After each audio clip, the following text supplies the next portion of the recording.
নমস্কাৰ ছাত্ৰ ছাত্ৰীসকল, আমি যিটো পাঠ তোমালোকৰ সমাজ বিজ্ঞানৰ আলোচনা কৰি আছিলোঁ পৃথিৱীৰ ভূগোল, তাৰ আজি নেক্সট ক্লাছটোলৈ আমি আহিছোঁ। ইতিমধ্যে আমি বিভিন্ন কথা আলোচনা কৰি আছিলোঁ পৃথিৱীৰ ভূগোলৰ। তাৰে ভিতৰত আমাৰ মহাসাগৰসমূহৰ অৱস্থিতি আৰু বৈশিষ্ট্য আমাৰ ইতিমধ্যে আলোচনা কৰা হৈ গৈছে। তাৰপিছত মহাদেশসমূহৰ অৱস্থিতি আৰু বৈশিষ্ট্য আমি আজি আলোচনা কৰিব ওলাইছোঁ মহাদেশসমূহৰ। মোৰ বিশ্বাস তোমালোকে মন দি ভালকৈ ক্লাছটো চাবা, তেতিয়া বুজি পাই যাবা। এতিয়া তোমালোকে চোৱা মহাদেশসমূহৰ অৱস্থিতি আৰু ভৌগোলিক বৈশিষ্ট্য। এতিয়া আমি মহাদেশসমূহৰ ভিতৰত সোমোৱাৰ আগতে আমি এটা সামগ্ৰিকভাৱে এটা থুলমূল ধাৰণা কৰিব লাগিব মহাদেশসমূহৰ অৱস্থিতি সম্পৰ্কে। আমি ছেপাৰেটলি আমাৰ ধৰা এছিয়া মহাদেশ, আমাৰ ইউৰোপ মহাদেশ, আফ্ৰিকা মহাদেশ, এই গোটেই 7খন মহাদেশৰ কথা আমি ছেপাৰেটলি আলোচনা কৰাৰ আগতে সামগ্ৰিক এটা আমি ধাৰণা জানিব লাগিব। গতিকে সামগ্ৰিকভাৱে আমি যদি মহাদেশসমূহৰ অৱস্থিতি সম্পৰ্কে জানিব লাগে, তেতিয়াহ'লে আমি এইখিনি কথা আমি জানিব লাগিব। প্ৰথম পইণ্ট কি দিছোঁ চোৱা, পৃথিৱীৰ স্থলভাগৰ প্ৰায় 67% উত্তৰ গোলাৰ্ধত অৱস্থিত। 67% ক'ত অৱস্থিত? উত্তৰ গোলাৰ্ধত। এছিয়া, ইউৰোপ আৰু উত্তৰ আমেৰিকা মহাদেশ সম্পূৰ্ণভাৱে উত্তৰ গোলাৰ্ধত অৱস্থিত।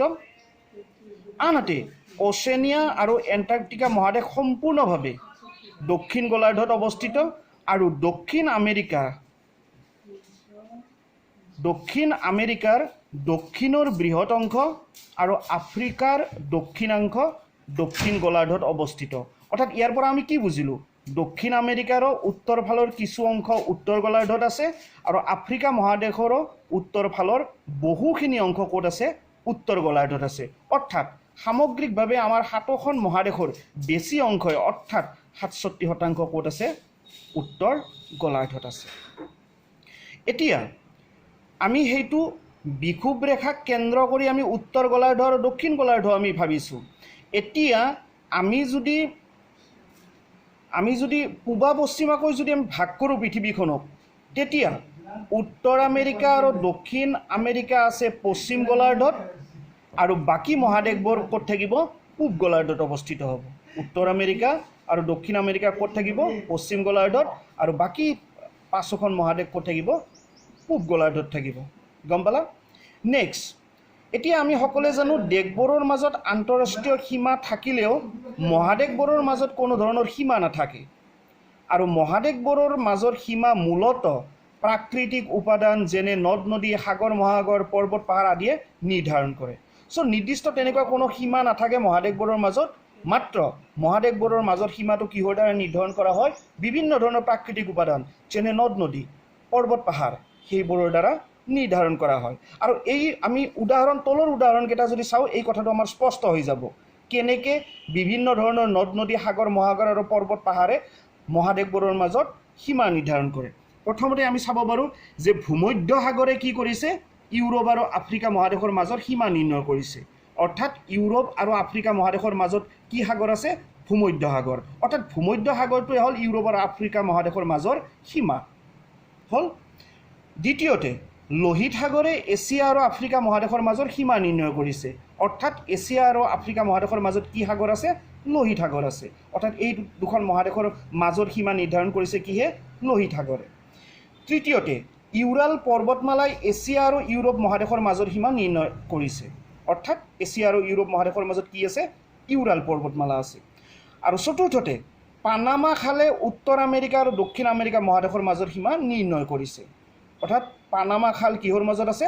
উত্তৰ আমেৰিকা আৰু দক্ষিণ আমেৰিকাৰ মহাদেশৰ মাজত আছে। চ' এই 4টা উদাহৰণৰ পৰা আমি স্পষ্টভাৱে গম পালোঁ যে মহাদেশবোৰৰ মাজত তেনেকুৱা ধৰণৰ কোনো সীমাৰেখা নাথাকে। এওঁলোকৰ মাজত সীমাৰেখা, অৰ্থাৎ এই মহাদেশবোৰৰ মাজৰ সীমাৰেখা নিৰ্ণয় কৰে কিহে? বিভিন্ন ধৰণৰ প্ৰাকৃতিক উপাদান হ'ল। এতিয়া ইয়াত এটা কথা তোমালোকে জানিব লাগিব, মই ইয়াত বিশেষ দ্ৰষ্টব্য বুলি দি দিছোঁ যে পৃথিৱীৰ স্থলভাগৰ 67% উত্তৰ গোলাৰ্ধত অৱস্থিত। লগতে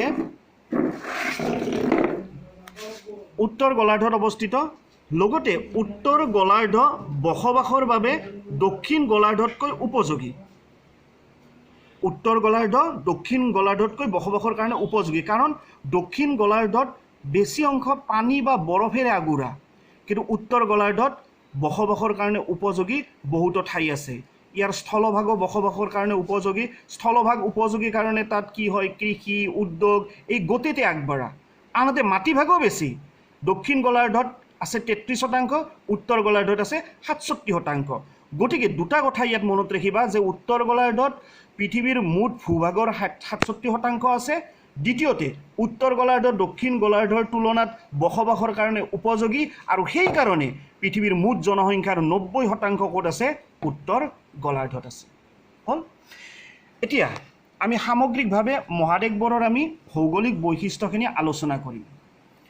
প্ৰথমতে আমি কি পাইছোঁ যে প্ৰতিখন মহাদেশৰ ভূ প্ৰকৃতি বেলেগ বেলেগ, আৰু ভূ প্ৰকৃতি কিয় বেলেগ বেলেগ হৈছে কাৰণ পৰ্বত পাহাৰ মালভূমি সমভূমি উপকূলীয় সমভূমি আদিৰ অৱস্থিতিয়ে এই বৈসাদৃশ্যৰ সৃষ্টি কৰিছে।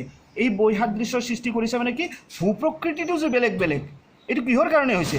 ধৰা কিছুমান মহাদেশত বেলেগ বেলেগ ওখ পৰ্বত পাহাৰ থাকিব পাৰে, কিছুমানত চাপৰ পৰ্বত পাহাৰ থাকিব পাৰে, কিছুমানত মালভূমি থাকিব পাৰে, কিছুমানত নাথাকিব পাৰে, কিছুমানত মৰুভূমি থাকিব পাৰে, কিছুমানত সমভূমি থাকিব পাৰে।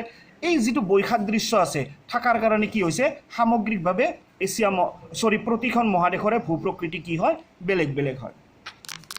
এতিয়া চোৱা ভূ প্ৰকৃতি বেলেগ বেলেগৰ লগতে কি হয় জলবায়ুও বেলেগ বেলেগ হোৱা দেখা যায়। এতিয়া বিষুৱীয় তথা ক্ৰান্তীয় অঞ্চলৰ জলবায়ু কি হয় উষ্ণ আৰু আৰ্দ্ৰ হোৱা দেখা যায়।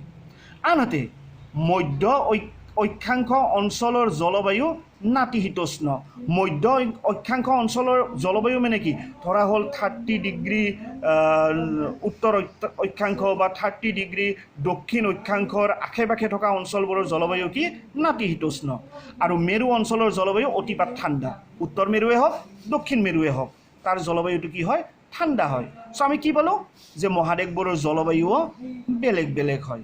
বিষুৱীয় অঞ্চলত বেলেগ, মধ্য অক্ষাংশ অঞ্চলত বেলেগ, মেৰু অঞ্চলত বেলেগ। অ'কে, চ' জলবায়ুৰ তাৰতম্যৰ ফলত কি হয় উদ্ভিদো বেলেগ বেলেগ হোৱা দেখা যায়। যেনে বিষুৱীয় অঞ্চলত চিৰসেউজীয়া উদ্ভিদ, উষ্ণ আৰু শুকান মৰু অঞ্চলত অৰণ্যবিহীন চুটি ঘাঁহ কাঁইটীয়া উদ্ভিদ, আৰু মেৰু অঞ্চলত কি হয় শেলুৱৈ আৰু ঢেকীয়া জাতীয় উদ্ভিদ পোৱা যায়। হ'ল। চ' আমি কি পালোঁ এতিয়ালৈকে ভূ প্ৰকৃতি বেলেগ বেলেগ পালোঁ, জলবায়ু বেলেগ বেলেগ পালোঁ মহাদেশ অনুযায়ী, তাৰপিছত উদ্ভিদো বেলেগ বেলেগ পালোঁ। এতিয়া আমি কি পাম যে অপৰোক্ত পাৰ্থক্যসমূহৰ বাবে কৃষি কাৰ্য আৰু শস্যৰ উৎপাদনো কি হয় বেলেগ বেলেগ।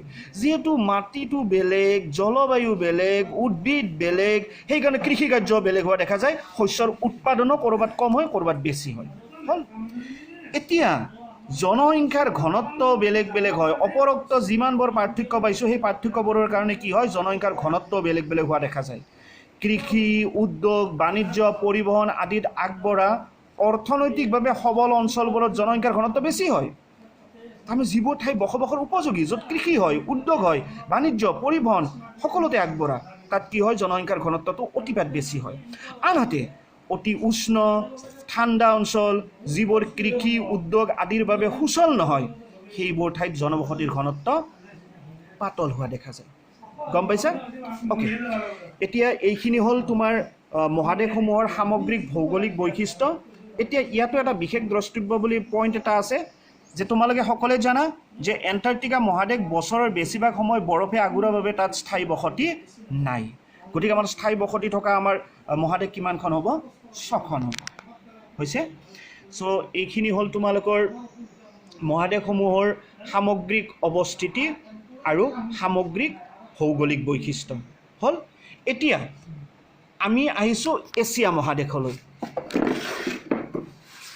এছিয়া মহাদেশৰ বিষয়ে আমি আলোচনা কৰিম। এছিয়া মহাদেশৰ প্ৰথমতে আমি আলোচনা কৰিম অৱস্থিতি সম্পৰ্কে। আজি মাত্ৰ আমি অৱস্থিতি সম্পৰ্কে আলোচনা কৰিম এছিয়া মহাদেশৰ। চ' আমি সকলোৱে জানো এছিয়া মহাদেশ সম্পূৰ্ণৰূপে ক'ত অৱস্থিত উত্তৰ গোলাৰ্ধত অৱস্থিত। দক্ষিণ গোলাৰ্ধত ইয়াৰ অলপ অংশ নপৰে। এতিয়া চাবা এই তলৰ কথাখিনি গম পালে আমি গম পাম যে ই যে সম্পূৰ্ণৰূপে উত্তৰ গোলাৰ্ধত আছে।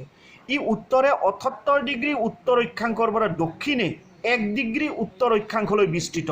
ডেট মিনছ হোৱাট ই সম্পূৰ্ণভাৱে উত্তৰ গোলাৰ্ধত আছে বিষুৱৰ পৰা সম্পূৰ্ণ উত্তৰ ফালে আছে ৭৫ ডিগ্ৰী উত্তৰ অক্ষাংশৰ পৰা দক্ষিণে 1 ডিগ্ৰী উত্তৰ অক্ষাংশলৈ আৰু দ্ৰাঘিমাংশৰ ফালৰ পৰা পশ্চিমে 25 ডিগ্ৰী পূব দ্ৰাঘিমাংশৰ পৰা পূবে 170 ডিগ্ৰী পশ্চিম দ্ৰাঘিমাংশলৈ বিস্তৃত হ'ল এতিয়া এছিয়া মহাদেশক উত্তৰে উত্তৰ মহাসাগৰ দক্ষিণে ভাৰত মহাসাগৰ পূবে বেৰিং প্ৰণালী আৰু প্ৰশান্ত মহাসাগৰ আৰু পশ্চিমে লোহিত সাগৰ সুৱেজ খাল ভূমধ্য সাগৰ ককেছাছ পৰ্বত কাস্পিয়ান সাগৰ ইউৰাল নদী আৰু ইউৰাল পৰ্বতমালাই আগুৰি আছে সো এইখিনিৰ পৰা আমি গম পাম যে এছিয়া মহাদেশৰ অৱস্থিতি কি মই পুনৰবাৰ কৈছো ছাত্ৰ ছাত্ৰীসকল প্ৰথমতে মনত ৰাখিবা এছিয়া মহাদেশৰ অৱস্থিতি বুলি ক'লে আমি ক'ব লাগিব এছিয়া মহাদেশ সম্পূৰ্ণৰূপে উত্তৰ গোলাৰ্ধত অৱস্থিত তাৰ পিছত যদি অক্ষাংশৰ ফালৰ পৰা ইয়াৰ বিস্তৃতিটো ক'ব লাগে তেতিয়া কি ক'ব তোমালোকে যে ই উত্তৰ ফালে ৭৮ ডিগ্ৰী উত্তৰ অক্ষাংশৰ পৰা দক্ষিণে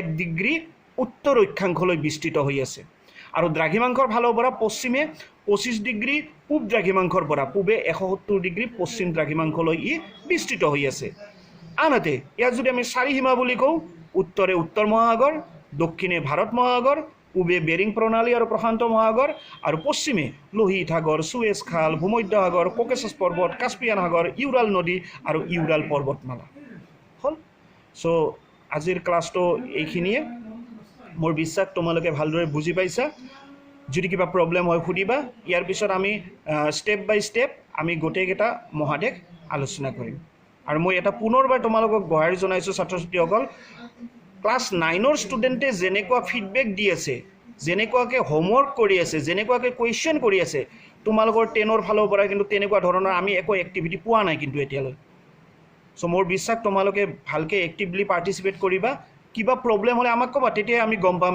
যে তোমালোকৰ কোনখিনিত অসুবিধা হৈ আছে বুজিছা সো তোমালোকে কুৱেশ্যন কৰিবা কিবা অসুবিধা হ'লে ক'বা ধন্যবাদ